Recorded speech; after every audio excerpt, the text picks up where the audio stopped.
अस्सलामुअलैकुम। आलमी मरकज़ी खानका तारिक जहांगीरी से मैं मियां हुज़ूर का साहबज़ादा और ख़लीफ़ा हकीम शारिक अहमद तारिकी जहांगीरी आज एक बार फिर आपकी खिदमत में हाज़िर हूँ।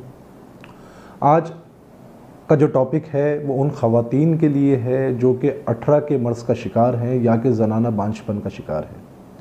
हमसे बहुत सारी ख़वातीन रब्ता करती हैं और हमें कहती हैं कि भाई या तो आप 18 का इलाज बता दें। जो ख़वातीन 18 का शिकार हैं उनका कोई नुस्खा बता दें, कोई टोटका बता दें, कोई वजीफ़ा बता दें कि 18 का मर्ज़ ख़त्म हो जाए और ज़नाना बांझपन का मर्ज़ ख़त्म हो जाए।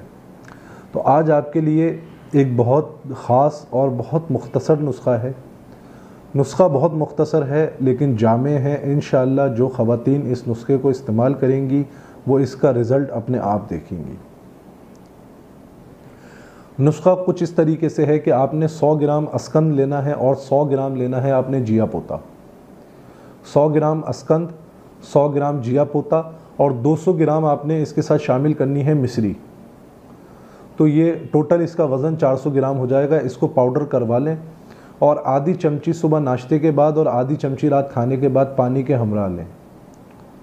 तो जो ख़वातीन, जो बहनें 18 के मर्ज़ का शिकार हैं या कि ज़नाना बांझपन का शिकार हैं वो इस नुस्खे को इस्तेमाल करें। इंशाअल्लाह अल्लाह रब्बुल इज़्ज़त ने चाहा तो 1 महीने के अंदर अंदर वो इस नुस्खे का रिज़ल्ट देखेंगी। इसके अलावा अल्हम्दुलिल्लाह आलमी मरकज़ी खानका तारिक जहांगीरी के कॉल सेंटर में आप रब्ता करके 18 कोर्स और ज़नाना बांझपन कोर्स भी मंगवा सकती हैं, जो कि अल्हम्दुलिल्लाह मियां हुज़ूर ने जो नुस्खे तरतीब दिए हैं, जो कोर्सेज़ तरतीब दिए हैं, वो कोर्सेज़ हम लोग आप लोगों के लिए तैयार करते हैं और ख़ालिस जड़ी बूटियों के साथ वो नुस्खेजात तैयार होते हैं।